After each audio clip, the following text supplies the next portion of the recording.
Allopathy जो medicine होती हैं मतलब थोड़ा हार्मफुल होती हैं हमारी बॉडी के लिए, क्योंकि आपको मेडिसिन खानी होती हैं। सिवियर हेडेक के साथ कोई पेशेंट आ रहा है, the person can not get cure from homeopathy, उसको एलोपैथिक मेडिसिन लेनी ही पड़ेगी, because allopathy is a science. बड़ी बीमारियों का भी हेडेक एक बहुत इंडिकेटर होता है, लाइक ब्रेन रिलेटेड इश्यूज। कोई भी आप एनाल्जेसिक ले रहे हो तो it's going to cause kidney problems. Crocin जो कि पैरासिटामोल होती है, it's very harmful for the liver. Diabetes का पेशेंट होता है, कहा जाता है कि उस पेशेंट को हर 2-3 घंटे में कुछ ना कुछ खाना है। सडन जो डेथ्स होती हैं, एक इसका फैक्टर कहीं ना कहीं जेनेटिक भी होता है, like it's related, it runs in family. वो सबसे ज्यादा एक एडिक्शन खतरनाक सी होती है। और अभी देखो सब एज में है, ऐसा नहीं है कि सिर्फ यंगस्टर्स उससे प्रॉब्लम से जूझ रहे हैं।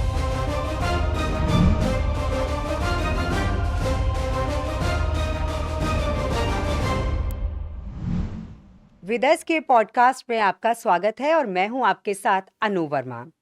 आजकल हम देखते हैं कि हमारा लाइफस्टाइल चेंज हो चुका है, जिसकी वजह से हम कई बीमारियों की चपेट में आ रहे हैं, जैसे डायबिटीज, थायराइड, हेयर फॉल और बहुत सारी स्किन प्रॉब्लम्स।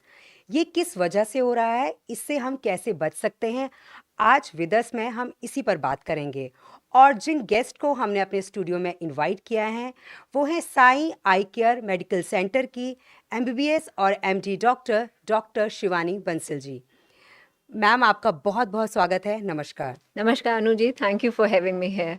ऐसी कौन सी बीमारियां हैं जो लाइफस्टाइल चेंज होने की वजह से होना आम बात है? जो लाइफस्टाइल में चेंज आया है उसकी वजह से जो कॉमन बीमारियां अभी हम देख रहे हैं वो है डायबिटीज़। जैसे आपने कहा, डायबिटीज़ बहुत कॉमन हो गई जी। है। हाई ब्लड प्रेशर का होना, साथ में obesity, combination of obesity and diabetes, ये एक नया टर्म अभी हम लोगों ने इंट्रोड्यूस किया है, diabesity. So that is a combination of both of these. Then backache होना, a very common problem, thyroid related issues. Then mental issues, जो मेंटल बीमारियां या मेंटल इश्यूज हम पहले इतने नहीं देखते थे, वो हमारे नए लाइफस्टाइल की ही देन है। मैं देखती हूँ कि ये अक्सर हर महिला को ये प्रॉब्लम होती है। वो कहती है कि मेरे बैक में बहुत ज़्यादा पेन रहता है और एज कोई ज़्यादा नहीं है, 30, 31, 32 है। ऐसे में हम अपने आप को कैसे मतलब क्या ट्रीटमेंट होना चाहिए कि ये प्रॉब्लम ना हो? आप बिल्कुल सही कह रहे हो, बैकएक की problem irrespective of age, irrespective of gender, सब में देखने को बहुत कॉमन एक इशू आ रहा है, बैक प्रॉब्लम्स, नेक प्रॉब्लम्स। तो इसका एक मेजर कॉज जो होता है वो है पोस्चर। आपका पोस्चर क्या है, आप किस पोस्चर में बैठते हो, चलने का, सोने का, एवरी टाइम आपकी बॉडी किस तरह से आपने उसका पोस्चर रखा हुआ है। तो जब भी बैठे तो उस तरह अपना पोस्चर का ध्यान रखें कि always try to sit straight, shoulders को झुका के नहीं रखें, खड़े हो तो स्टूप्ड खड़े ना हो। जब बैठ रहे हैं अपने वर्क प्लेस पे, जैसे अभी ज्यादातर लोग का कंप्यूटर वर्क है, जी। डेस्क जॉब है, हुँ। So maintain that ergonomics. Ergonomics is कि मेरा जो आसपास का जो भी मेरा फर्नीचर है, मेरा डेस्कटॉप है, जो कंप्यूटर है, लैपटॉप है, उसकी हाइट कैसी है, मैंने अपने आर्म्स को प्रॉपरली रिलैक्स कर पा रही हूँ, मेरे नेक का पोस्चर क्या रहता है। बहुत से लोग मोबाइल देखे जा रहे हैं इस पोस्चर में, that creates lot of issues कि आपके पूरे बैक पे स्ट्रेन पड़ रहा है। हुँ। एक तो posture, second obesity, high wait, ज़्यादा वेट है तो ऑब्वियसली आपको बैकएक की प्रॉब्लम ज़्यादा होंगी। जैसे जैसे एज बढ़ती है, बैकएक की प्रॉब्लम्स यूजुअली एज रिलेटेड होती हैं। जिनकी हाइट ज़्यादा है उनको यूजुअली बैक प्रॉब्लम्स होने के चांसेस थोड़े ज़्यादा हो जाते हैं। अदरवाइज कुछ मेडिकल इश्यूज भी इस तरह के होते हैं, लाइक आपको आर्थराइटिस की प्रॉब्लम है, डिस्क प्रोलैप्स की हुँ। प्रॉब्लम है, आपको कोई चोट इस तरह से लगी है, इंजरी हुई है।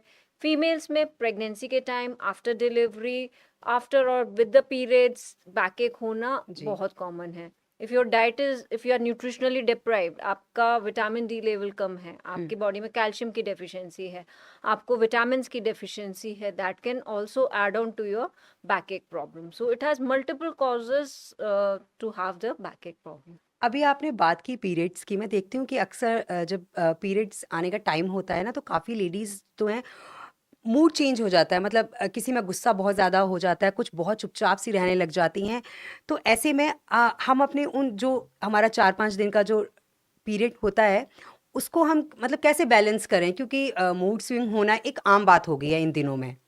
मूड स्विंग्स जो पीरियड से रिलेटेड होते हैं वो हार्मोनल, क्योंकि आपका पीरियड हो रहा है तो that means we are undergoing a hormonal change. Hmm. कुछ हमारे हार्मोन्स उस समय डिप्राइव डाउन होने लगते हैं, तो जो लाइनिंग है जो यूट्रस की वो शेड ऑफ होती है, दैट रिजल्ट्स इनटू ब्लीडिंग। तो हम्म। वो सारा जो खेल है that is related to hormones. And hormones वो केमिकल्स हैं जो बहुत सारी चीज़ें बॉडी की गवर्न करते हैं, तो that could cause mood swings. But अगर हम उस चीज़ को अपने आप में नोटिस कर सके, बिकॉज हम खुद एक्सपीरियंस कर हाँ। सकते हैं, एंड किसी को भी नहीं पसंद है आई थिंक कि मूड मेरा डिस्टर्ब है, तो मुझे ही नहीं, सबसे पहले दूसरे को तो ऑब्वियसली नहीं पसंद आएगा, मुझे खुद ही नहीं पसंद आएगा। So we can overcome those things with time, with experience, कि ठीक है वो बॉडी में कुछ चेंजेस हो रहे हैं, but keeping that balance diet, आप अपनी डाइट को ध्यान में रखो, वाटर इनटेक उस समय आप अपना ठीक रखो, ज़्यादा ऑयली चीज़ें, ज़्यादा स्पाइसी चीज़ें वो नहीं खाओ, एक बैलेंस डाइट रखोगे और थोड़ा सा उस चीज़ पे स्पेशल फोकस रखोगे कि नहीं, I have to keep my mood elevated, I have to be happy, I have to have that good mood. तो ऐसा नहीं है कि we can overcome that problem, that is related to basically hormones changes which is happening. जैसे कुछ लोग कहते हैं कि एलोपैथी जो मेडिसिन होती हैं मतलब थोड़ा हार्मफुल होती हैं हमारी बॉडी के लिए, क्योंकि आपको मेडिसिन खानी होती हैं। कुछ लोगों का ये कहना होता है कि जो होम्योपैथी है वो बेटर है, क्योंकि होम्योपैथी में क्या होता है कि साइड इफ़ेक्ट नहीं होता है। तो जाहिर सी बात है, आप एलोपैथी से ट्रीटमेंट करती हैं तो आप उसको बेटर कहेंगी। बट फिर जो जो आपके पास पेशेंट्स आते हैं उनको उनको कैसा रिजल्ट मिलता है? देखिए, सब ये एलोपैथी या homeopathy all are science and hmm. All are, ये ऐसा नहीं है कि अभी की साइंस है, they have been for long time tested science है। Hmm. Homeopathy is a science जो कि आपने जैसे कहा, it is like side effects homeopathy में कम है, but hmm. It's like it believes कि लाइक क्योर्स लाइक, वो उस तरह की दवाइयां देते हैं कि वो बॉडी में माइल्ड सिम्टम्स क्रिएट करके they try to cut it down के सिम्टम्स हो। हम्म। बट हर किसी के लिए होम्योपैथी नहीं हो सकती।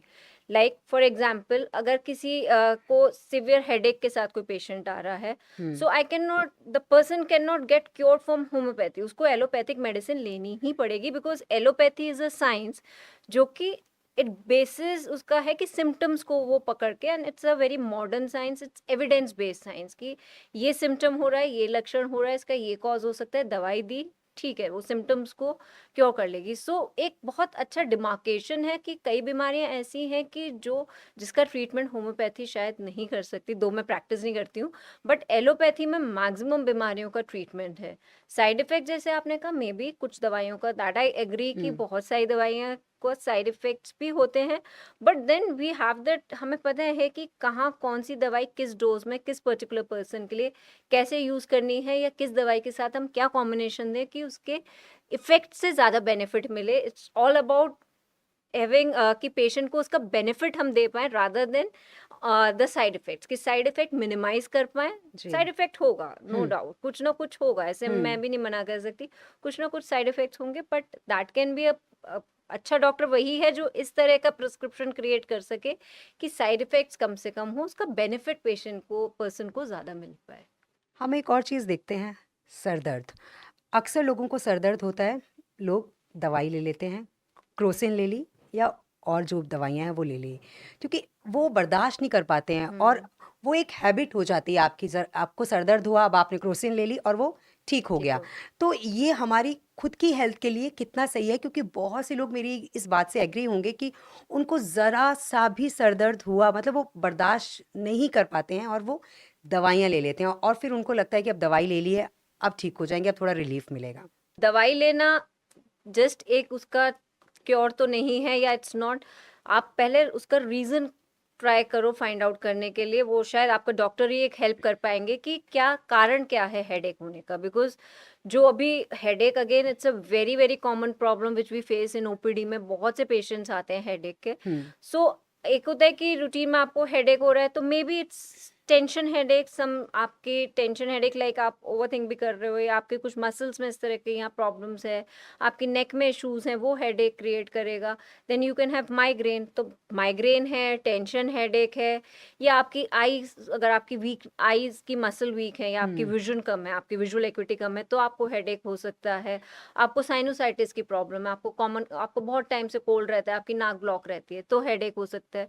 उसके अलावा और भी बड़ी बीमारियों का भी हेडेक एक बहुत इंडिकेटर होता है लाइक ब्रेन रिलेटेड इश्यूज। जी। You can have bigger diseases in the brain like brain tumours, या आपको कभी हेड इंजरी हुई है। हुँ, सो एग्जैक्टली उसका कॉज क्या है, अगर if it's a cause which is treatable, जिसको हम प्राइमरी हेडेक करते हैं कि जिसको आप कॉमन दवाइयाँ दे के कंट्रोल में रख सकते हो, तो इट्स वेल एंड गुड। और अगर कुछ बहुत सीरियस कॉज है तो आपको उसका ट्रीटमेंट अलग तरह से लेना पड़ेगा।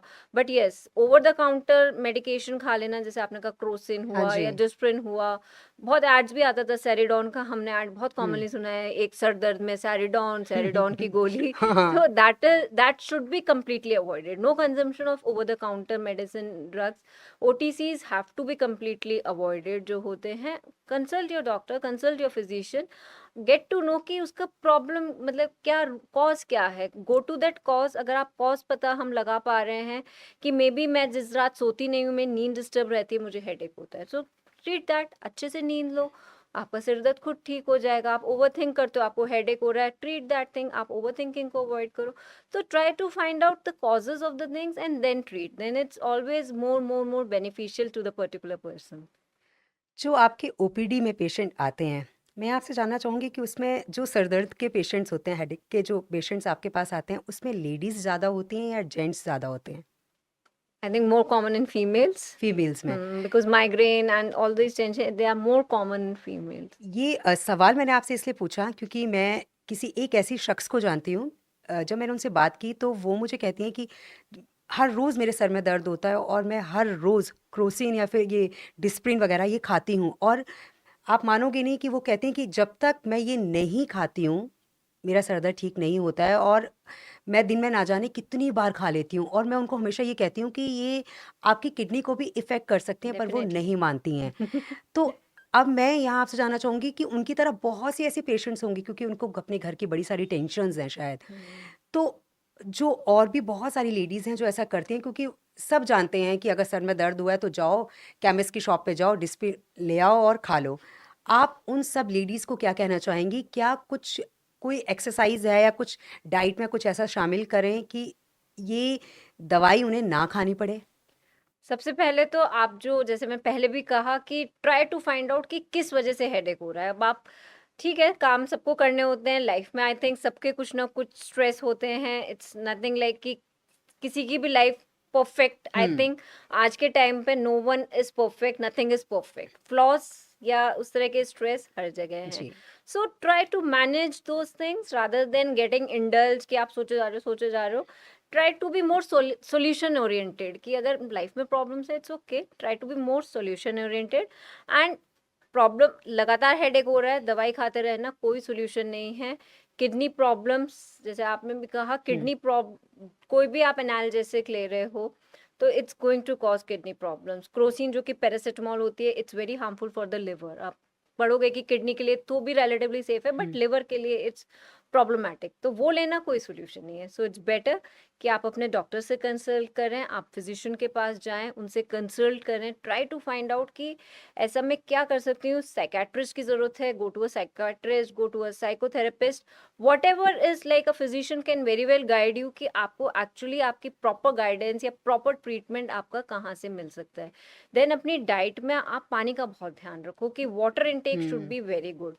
पानी का इंटेक जहाँ कम है, that it self can cause head एक।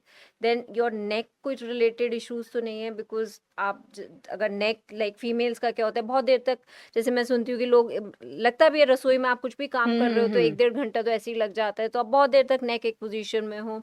उसके बाद आपके पास खाली टाइम है, आप बहुत देर तक मोबाइल देख रहे हो या पढ़ाई हुँ। लिखाई का काम कर रहे हो, तो your neck should not B problematic कि अगर नेक मसल्स में स्पाज्म है, वो सीधे आपको डायरेक्ट हेडेक करेगी।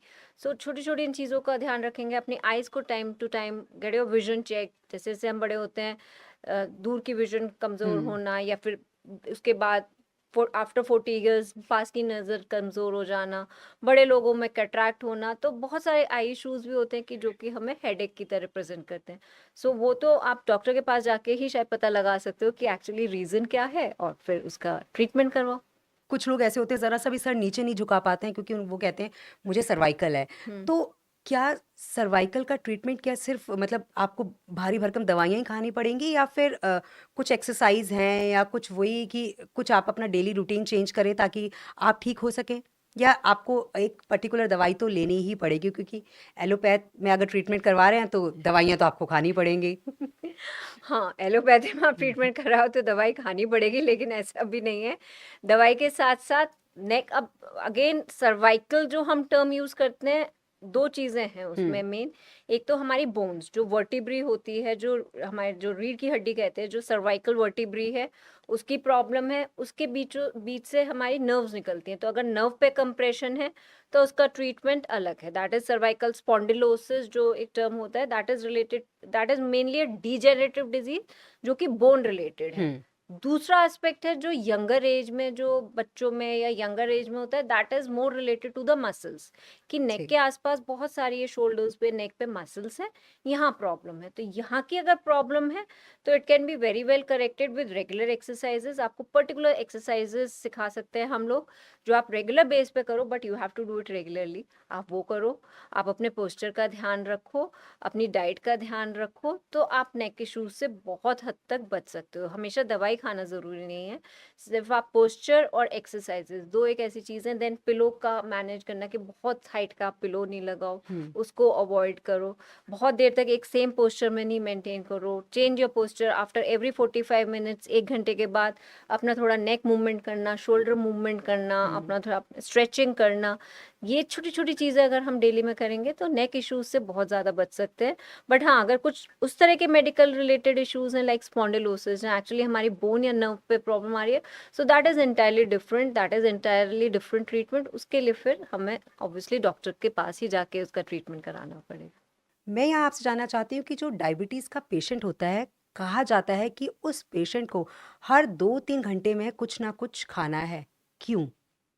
डायबिटीज के पेशेंट में जो मेन प्रॉब्लम है, that is maintaining the sugar level. हुँ, ठीक है, शुगर्स बहुत हाई हो जाती है बिकॉज बॉडी का जो इंसुलिन का काम करने का तरीका है, दैट बिकम्स डिफरेंट। हुँ, या तो बॉडी में इंसुलिन कम बन रहा है, या फिर अगर बन भी रहा है तो इंसुलिन रेजिस्टेंस हो रही है। हुँ, सो बाहर से अब वो होम इंसुलिन का काम था कि बॉडी में एक ग्लूकोज लेवल को मेंटेन करके रखना, वो मेंटेन नहीं हो पा रहा, तो you have to take the, आप फूड बाहर से ले रहे हो but that too in a regulated amount आपको लेना पड़ेगा। हुँ, बट अगर आप अच्छा एक मील ले रहे हो, like you have a good amount of meal, उसमें अच्छी कैलोरीज आप ले रहे हो, तो मे बी आपका 4-5 घंटे तक भी काम चल सकता है, ऐसा ज़रूरी नहीं है।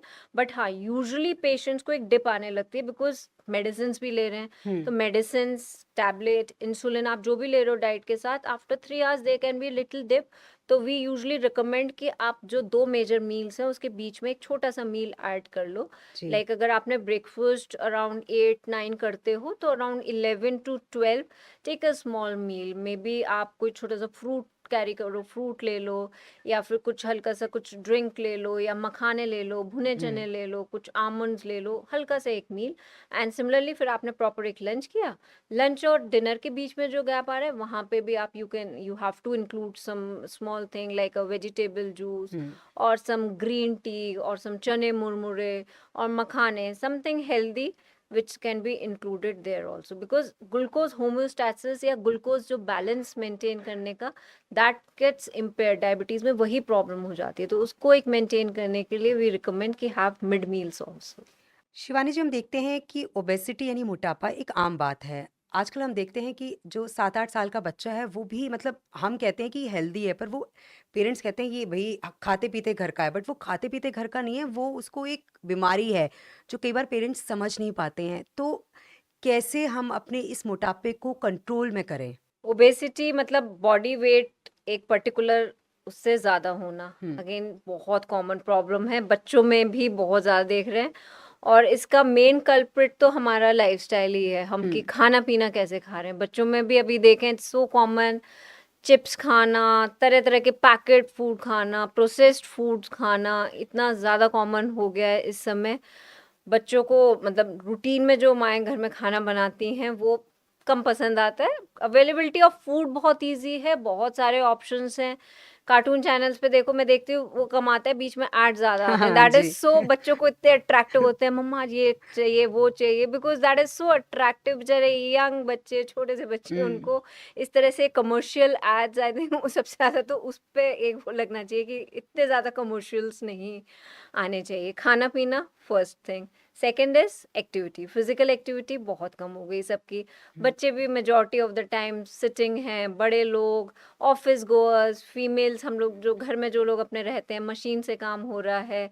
So the life style has become so urbanise, so motorise, कि ज़्यादातर चीज़ें जो हो रही है वो घर की मशीन्स कर रही हैं, या स्कूल्स में भी हम्म। बच्चे बैठे हैं, ऑफिस में ऑफिस गोअर्स जो हैं मैक्सिमम आर, जो भी एमएनसीज में काम कर रहे हैं, they are doing just the desk job, तो फिजिकल एक्टिविटी कम हो गई। प्लस हम लोग की जो है, हम लोग थोड़ा जेनेटिकली भी प्रीडिस्पोज्ड हैं, सारा दोष एनवायरनमेंट का तो है ही हम्म। प्रॉब्लम, लेकिन कहीं ना कहीं जो हमारा जेनेटिक मेकअप है, that is also, we are predispose to have that obesity. Hmm. So ये, और then stress adds to it. अगर आप बहुत स्ट्रेसफुल हो, और स्ट्रेस अभी एक ऐसी चीज है जो बच्चों में भी, बच्चों की एक अपनी दुनिया है जिसके अलग स्ट्रेस है। जी। सो स्ट्रेस होना बच्चों में, बड़ों में, that again adds so much to the obesity.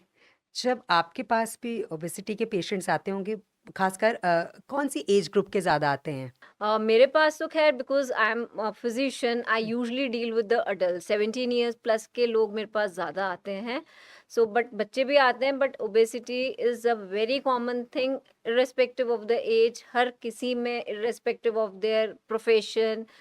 Obesity एक ऐसी चीज़ है जो बहुत कॉमन दिखती है अभी। तो पहले आई थिंक हम लोग जो लोअर सोशल क्लास के लोग हैं, उनमें ओबेसिटी इतनी नहीं देखते थे, बट दीज डेज आप लोग भी ध्यान दोगे तो ट्रंकल ओबेसिटी, खासतौर से पेट के आसपास जी। फैट जमा होना, hmm. That has become a very common thing. कि कोई लेबर भी है, कोई रिक्शा पुलर भी है, सब्जी वाले भैया भी आते हैं, उनको मैं देखूँ यार इनको भी प्रॉब्लम हो रही है, लाइक ये तो दिन भर घूम रहे हैं, हाँ। फिर क्यों ऐसी प्रॉब्लम्स हो रही हैं?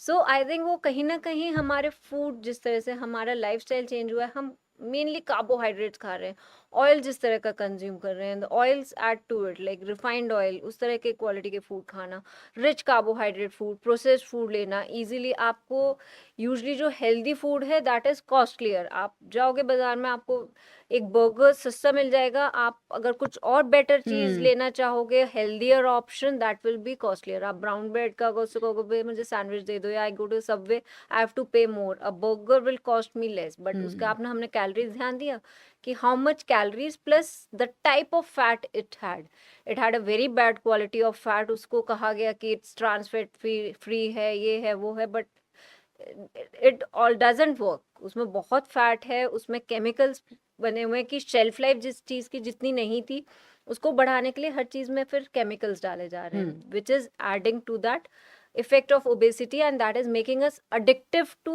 have that food repeatedly। बच्चों को चिप्स का इसका एडिक्शन क्यों है? Because there are chemicals in that जो हमारे माइंड को उसके लिए एक एडिक्शन क्रिएट कर रहे हैं। सो दैट इज जी। The thing which is adding to the obesity so much. मैं देखती हूँ कि कुछ लोग ऐसे भी होते हैं जो एक हेल्दी लाइफस्टाइल जी रहे होते हैं, फिट हैं बिल्कुल, उनको उनका मतलब उनको कोई ओबेसिटी की कोई प्रॉब्लम नहीं है, एक हेल्दी लाइफस्टाइल जी रहे हैं, खुश हैं, बिंदास हैं।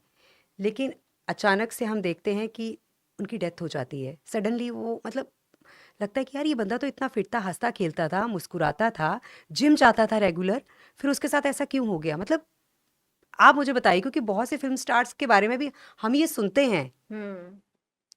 मे बी हम, जैसे आप फिल्म स्टार्स की बात करो या अपनी रोजमर्रा की जी। लाइफ में देखें, तो कई बार हम्म। ऐसे एक्चुअली इंसिडेंट सुनने को मिलते हैं कि अरे सही था, इसको क्या हो गया। तो हार्ट डिजीजेस, सडन जो हार्ट जो डेथ्स होती है, सडन कार्डियक डेथ हम्म। या सडन जो डेथ्स होती हैं, एक इसका फैक्टर कहीं ना कहीं जेनेटिक भी होता है। Like it's related, it runs in family. Like अगर आपकी फैमिली हिस्ट्री बहुत स्ट्रांग है हम्म। हार्ट डिजीजेस होने की, तो वो एक मेजर कल्प्रिट होता है हार्ट डिजीजेस होने का। अगर बशर्ते आपका बाकी फैक्टर्स ठीक है, आपका लाइफस्टाइल अच्छा है, आप हेल्दी डाइट लेते हो, आप एक्सरसाइज करते हो, देन उसमें आपकी फैमिली हिस्ट्री बहुत इंपॉर्टेंट रोल प्ले करती है। देन आपका कोलेस्ट्रॉल, जो एक और फैक्टर इसके लिए होता है कि आपका बॉडी में कोलेस्ट्रॉल लेवल क्या है, that is a fat content. जो हमारे ब्लड में कोलेस्ट्रॉल की वैल्यूज होती हैं, उसमें भी बहुत सारे अलग अलग पैरामीटर्स होते हैं कोलेस्ट्रॉल का भी। सो कोलेस्ट्रॉल लेवल कैसा है, इफ समवन इज लुकिंग, बाहर से वो फिट है, उसका बॉडी मास इंडेक्स अच्छा है, आपको लग रहा है सब कुछ ठीक है, बट उसका कोलेस्ट्रॉल लेवल्स क्या है, that a very important factor to have to predispose you to a heart disease. Then we are not sure कि बाहर से कोई बहुत सब कुछ फिट लग रहा है, बट उसका एक्चुअली स्ट्रेस लेवल अंदर क्या वो स्ट्रेस में है, किसी इस तरह के कोई एडिक्शंस तो नहीं है, स्मोकिंग तो नहीं करते, या एक्सेस ऑफ अल्कोहल कंजम्पशन तो नहीं है, that adds to your heart diseases. So ये चीज़ें देखना बहुत इंपॉर्टेंट है. अच्छा, मॉर्निंग वॉक या फिर जिम जाना, इन दोनों में से बेटर क्या चीज़ है? इट डिपेंड्स कि आपको अपनी बॉडी आपकी किस टाइप की, आपका बॉडी हैबिट्स क्या है और आपकी क्या रिक्वायरमेंट है. Morning walk is a very mild intensity of exercise for maintenance, for simple thing, like आपकी बॉडी का भी एंड्योरेंस इतना नहीं है. इट इज़ वेरी डिफरेंट, मतलब ये चीज़ें बहुत कस्टमाइज्ड हैं कि अगर मैं किसी 70 ईयर के पेशेंट से मिल रही हूँ तो मैं उनसे ज़रूर ये कहूँगी, बाबूजी आप वॉक पे जाओ. आई वोंट एडवाइस कि आप जिम में जाओ. एक कोई हट्टा खट्टा 30-40 साल का कोई है तो आई से कि आपके अगर एंड्योरेंस अलाउ करती है तो आप जरूर जिम जाओ. That is something customised and everything has its own benefit. आप एक अच्छी मॉर्निंग वॉक ले रहे हो, अच्छे खुले में ले रहे हो, तो वो फिजिकल के साथ क्या आपकी मेंटल हेल्थ को भी बहुत एनहांस करेगी, इम्प्रूव करेगी. But gym is not going to add to your mental health. So दोनों के अपने बेनिफिट्स भी हैं, और कहाँ क्या देना है that is again customise, that is very personalise thing कि किसको क्या सूट करेगा, किस एज पे उसका बैकग्राउंड क्या है, उस हिसाब से वो चीज़ उसके लिए बेनिफिशियल या हार्मफुल हो जाती है. जब मैं सुबह वॉक पे जाती हूँ तो मैं देखती हूँ कि कान में लगे हुए होते हैं ईयरफोन, मतलब लगा के, चाहे वो लड़की है लड़का है, इवन जो अंकल लोग भी होते हैं वो भी अपना वॉक कर रहे होते हैं. क्या फ़ायदा है उस चीज़ का? मतलब आप वो चीज़ तो एंजॉय नहीं कर रहे हो ना, आपने दोनों कान अपने बंद कर दिए बंद हैं, कर दिए, बस वो गाने सुन रहे हैं और चले जा चले रहे जा रहे हैं. हैं. तो ये मतलब ये क्या सही है करना? नहीं, अगर एक्चुअली आप बाहर निकल रहे हो तो गेट कनेक्टेड. एक्चुअली हम लोग तो सब, human is a social being. आप बाहर निकल रहे हो, मॉर्निंग वॉक पे जा रहे हो, इट्स बेटर कि आप औरों से कनेक्ट हो, कुछ नहीं तो एनवायरनमेंट से तो एटलीस्ट कनेक्ट हो. आपने ईयरफोन लगाया, आपने एक तो अपने कानों का बिल्कुल, कान और ब्रेन आपका मेनली, तो अब आपका सारा फोकस तो उस पर जी. चला गया. तो I don't think it's a very good habit जो हमें करनी चाहिए कि रोज सुन रहे हो आप कुछ. आपको चलिए ठीक है, कभी कभी कुछ आपको इम्पोर्टेंट सुनना है, टाइम नहीं मिल रहा है, तो once in a while it's okay, but creating it a habit, no, it should not be, और इट ये शुड नॉट सिर्फ बी एनकरेज्ड. और ये सिर्फ पार्क में ही नहीं है, आप मेट्रो में चले जाइए, आप बाहर चले जाइए, मतलब हर, मैं सोचती हूँ कभी कभी, मैं अपने हस्बैंड को बोलती हूँ कि ये क्या है यार, इनके कानों में दर्द नहीं होता, इनको कोई प्रॉब्लम नहीं होती है, मतलब आई थिंक ये एक आम बात हो गई है आम बात हो आजकल. गई आप बच्चों को देख लीजिए जो कॉलेज गोइंग बच्चे हैं, वो स्कूल कॉलेज जा रहे हैं, कान में लगाए हुए कान हैं, में किसी की लगाया. नहीं सुन रहे कि अरे किसी से क्या लेना देना है, अपने गाने सुनो, मस्त रहो. मतलब बड़ा अजीब सा लगता है ये. आई थिंक वो कहीं ना कहीं सोशल मीडिया की इतनी हाई इन्फ्लुएंस है. अभी मैं कहूँगी ये जो हमारी सोसाइटी हम क्रिएट कर रहे हैं, it's a very complex society create हो रही है, high tech, very technology based, very digital type of society, जहाँ लोगों का आपस का कनेक्शन कम होके, like we are more focusing कि हमारी सोशल मीडिया पे कितनी लाइक्स आई हैं, वो हमारे बिल्कुल. लिए ज़्यादा मैटर करती हैं कि मेरा आपस में या फ्रेंड्स में या मेरे फैमिली में कैसे रिलेशनशिप है. उससे ज़्यादा आई एम मोर फोकसिंग कि मेरी सोशल मीडिया पे, अरे यार मैंने पोस्ट डाली थी कितनी लाइक्स आई हैं. So the focus of people is changing. I think वो वार्मथ जो एक रिलेशनशिप्स में थी, that warmth is somehow going down. मो ये सोशल मीडिया का जो बूम आया है, that is creating lot of toxicity. Like it's a era जो कि बहुत ज़्यादा अभी ये प्रॉब्लम्स का जो रीज़न, मतलब मुझे तो लगता है अभी हेल्थ में भी हमें सबसे ज़्यादा जो बात करनी चाहिए, that is about the digital detoxification. Because जो टॉक्सिफिकेशन हमें खाने से, बाकी एनवायरनमेंट से तो हम टॉक्सिन्स ले ही रहे हैं, बट जो डिजिटल टॉक्सिफिकेशन वो है वो सबसे ज़्यादा एक एडिक्शन. खतरनाक सी हो गई है. और हम्म. अभी देखो सब एज में है, हम्म. ऐसा नहीं है कि सिर्फ यंगस्टर्स उससे प्रॉब्लम से जूझ रहे हैं. घरों में चले जाओ, बड़े लोगों को देखो, कुछ काम नहीं है करने का, मोबाइल चल रहे हैं. बच्चे आते हम्म. हैं, मम्मा फोन क्यों चाहिए, मैं बहुत काम कर लिया मैंने, बहुत पढ़ लिया, नाउ आई नीड फोन, क्योंकि सारा बच्चों का सारा फोकस वहाँ शिफ्ट हो गया, बाकी सब टॉयज चले गए अंदर, अब सारा काम कर रहा है वो फोन। आया था बेचारा बात कराने के लिए, लोगों को कनेक्ट कराने के लिए, और मैं जी, कहती हूँ फोन ज्यादा स्मार्ट है, हम अनस्मार्ट हो गए, कहने को स्मार्टफोन, वो स्मार्टफोन था, तो हमारी तो सारी स्मार्टनेस चली गई, जी, सारा उसने अपने कब्जे में करके रखा है, हमें, हम फॉलो करते हैं उसे, उसको हम क्या यूज करेंगे, we are following everything, we are following Insta, we are following YouTube, we are followers of the social platform, जबकि वो हमारे यूटिलिटी के लिए बने थे, हमें जी। इंफॉर्मेशन देने के लिए बने थे, हमारी अवेयरनेस बढ़ाने के लिए बने थे, बट समहाउ कुछ ऐसा शिफ्ट आया है ये इस समय, जो हवा में इस समय digital toxification is the biggest thing which is going on. एक चीज़ मैं और देखती हूँ कि ऐसे में ना लोग डिप्रेशन और एंग्जायटी ये बहुत हो रही है बहुत लोगों को, कॉमन। क्योंकि हमारे पास कोई अपना है नहीं जिससे हम अब दिल की बात कर सकें। हमारे पास अगर कोई है तो वो है फ़ोन, क्योंकि हम फ़ोन के साथ ही पूरा दिन रहते हैं। तो जो आपके पास पेशेंट आते हैं डिप्रेशन के या फिर एंग्जायटी के, कैसे डील करती हैं आप उनके साथ? उसमें देखिए, कल ही एक पेशेंट थी मेरे पास, उनके सबसे बड़े, उनके हस्बैंड ने कहा कि इनकी सबसे बड़ी प्रॉब्लम ये है कि ये बहुत न्यूज़ देखती हैं, और वो न्यूज़ सुन सुन के लाइक कि शी इज़ लाइक कि सब कुछ खत्म हो जाएगा, हिंदू मुस्लिम इतना ज़्यादा वो चल रहा है कि अच्छा। समहाउ शी इज़ वेरी, बहुत टेरिफाइड थी। लाइक मैंने हुँ, उनसे पूछा कि आपको क्या प्रॉब्लम क्या है? तो उनके हस्बैंड ने मुझे बताया। सो उस केस में सबसे पहले the content which you are watching, which you are seeing, जो भी आप देख रहे हो, सुन रहे हो, पढ़ रहे हो, क्या कंटेंट क्या पढ़ रहे हो, क्या देख रहे हो? न्यूज़ क्या आता है अभी? कुछ भी अच्छा नहीं आता, आई थिंक हुँ, न्यूज़ में इट्स ऑल, मतलब कहीं लड़ाई हो गई, कहीं अर्थक्वेक हो गया, कहीं बहुत बारिश हो हुँ, गई, पॉलिटिक्स में ये हो गया, दैट इज़ ऑल। सो अपने कंटेंट का प्लीज़ ध्यान रखें कि हम क्या पढ़ रहे हैं, क्या देख रहे हैं, क्या सुन रहे हैं, उससे अपना ज़रूर फ़ोकस रखो कि सबसे पहले सुबह उठते ही डोंट स्विच कि news, news, news, news, hmm, because I think पिछले अगर कुछ सालों की बात करें, लास्ट 20-25 ईयर्स में the entire content of news has changed. जो जो उसको एक हमें देनी चाहिए थी एक इन्फॉर्मेशन, असली इन्फॉर्मेशन तो कहीं न कहीं छुपी रह गई। इट्स ऑल सब कुछ उसमें मिर्च मसाला लगा के इन्फॉर्मेशंस बाँटी जा रही हैं। सो आप जो भी इन्फॉर्मेशन ले रहे हो, प्लीज़ उसका ध्यान रखो कि whatever content you are consuming in any form, so वो आपकी थॉट्स बनेगा, और वही आपको बाकी मेंटल प्रॉब्लम्स या आपकी मेंटल हेल्थ कैसी है, वो आपकी, जो आप कंटेंट कंज्यूम कर रहे हो, आप किस तरह के लोगों से मिल रहे हो, हुँ। क्या बातें कर रहे हो, उसका प्लीज़ फ़ोकस, अपना ध्यान रखो कि मैं क्या कर रहा हूँ, क्या बातें कर रहा हूँ, क्या पढ़ रहा हूँ, किससे मिल रहा हूँ, प्लीज़ उसका ज़रूर अपना ध्यान रखिए आप। पर डॉक्टर शिवानी हम देखते हैं ना कि अच्छा कंटेंट बहुत कम लोग देखते हैं। कुछ बेकार का आ रहा होगा ना वो सब देखेंगे, मतलब उसको पूरा देखेंगे। अब जो हमारा ये विद अस है, हमारी ये कोशिश रहती है कि हम जो हमारी ऑडियंस है हम उन्हें एक अच्छा कंटेंट दें, उनको एक इन्फॉर्मेशन दें जो उनके हेल्थ के लिए या उनकी लाइफ के लिए काफ़ी अच्छी हो। बट हम कई बार देखते हैं कि कुछ गलत आ रहा होता है, उसको हम पूरा देखेंगे। पर कुछ अच्छा आ रहा होता है ना, तो हम लोग एकदम से चेंज कर देते हैं कि अरे नहीं यार ये नहीं देखना, जबकि हम जानते हैं कि वो हमारे लिए बहुत ज़रूरी बहुत है। ज़रूरी है, and some point we will realise it, and we do realise it, like Covid के टाइम में हम लोगों ने बहुत, सभी लोगों ने, मेजॉरिटी लोगों ने रियलाइज़ किया कि हमारी मेंटल हेल्थ का अच्छा होना या हमें इमोशनली स्ट्रांग होना कितना ज़रूरी है।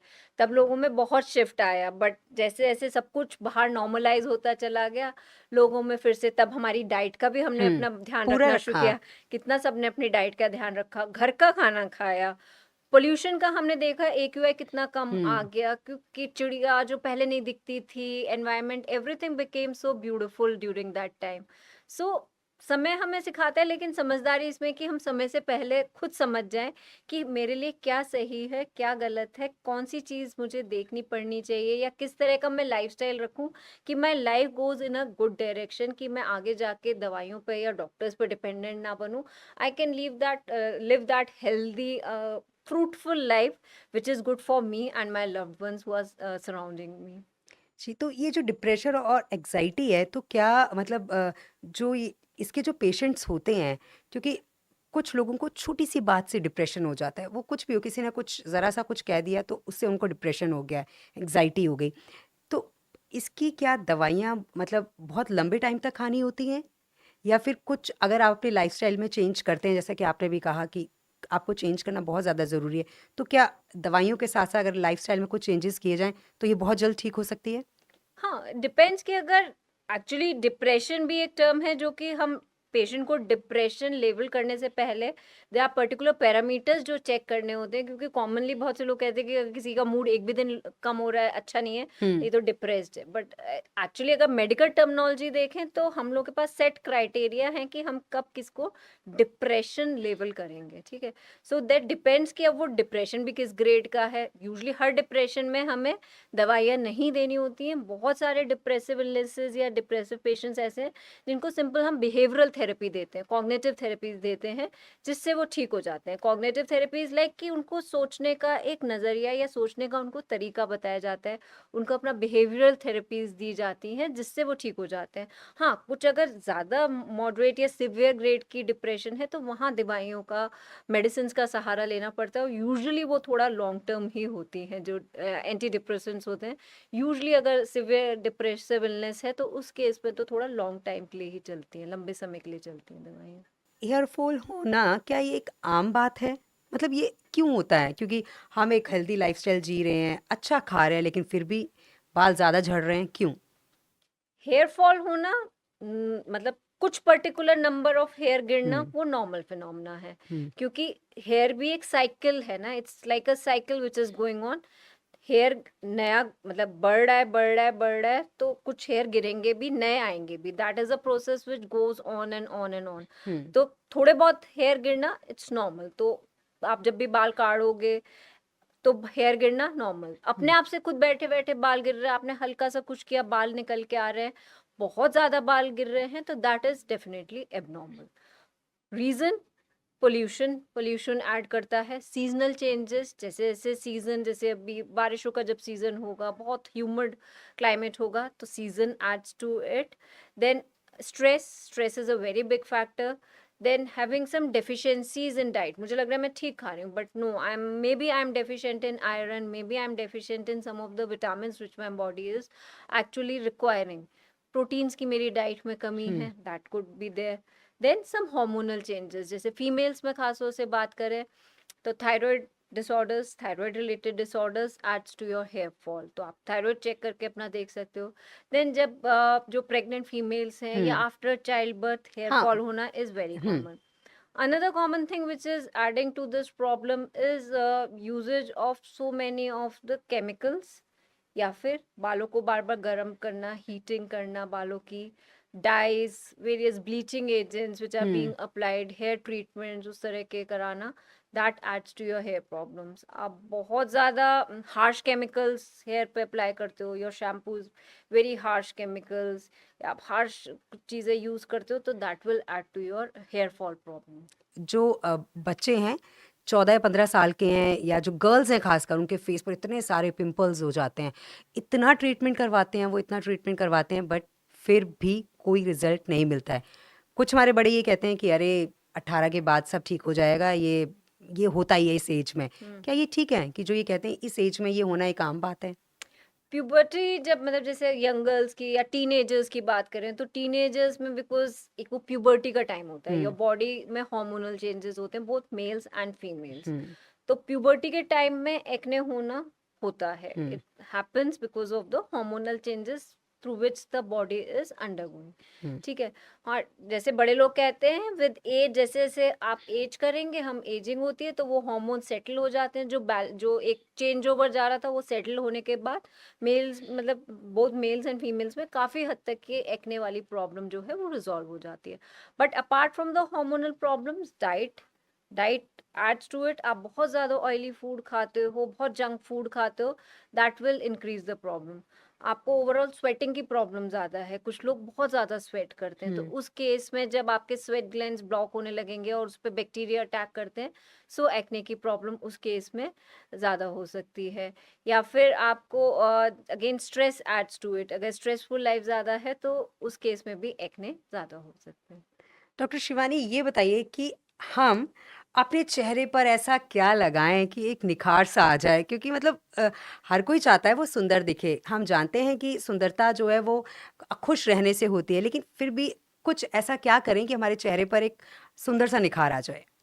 देखिए, निखार जो आएगा वो आपकी इंटरनल, जो आपकी बॉडी अगर हेल्दी है तो it will reflect. Skin is just a mirror of your inner health. Hmm. जो स्किन है वो ग्लो तभी कर सकती है जब आपकी health, overall health is okay. So hmm. Having a good diet, hmm. Lots of water, water consumption पे स्पेशल ध्यान रखिए। अपना hydration it should be very good according to the season. Like गर्मियों के सीजन में 3 लीटर 3.5 लीटर तक पानी पीना ज़रूरी है। जहाँ मौसम चेंज हो जाता है, सर्दियाँ हैं, तो you can decrease your water intake accord. तो स्किन को प्रॉपर हाइड्रेटेड रखना। जितना स्किन हाइड्रेटेड रहेगी उतना आपकी स्किन में ग्लो एक रहेगा। जी। Then having that balance diet, more of fruits, lots of vegetables. You can add some juices like vegetable juices to your diet. बीच बीच में आप डिटॉक्स जरूर करो, अपने बॉडी को डिटॉक्स करो, तो स्किन में वो ग्लो आएगा।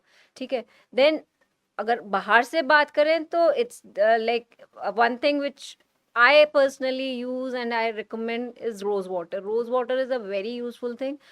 बहुत simple चीज़ है, but applying that rose water routinely and following a proper routine, like you clean your skin properly, then you tone it, you moisturize it.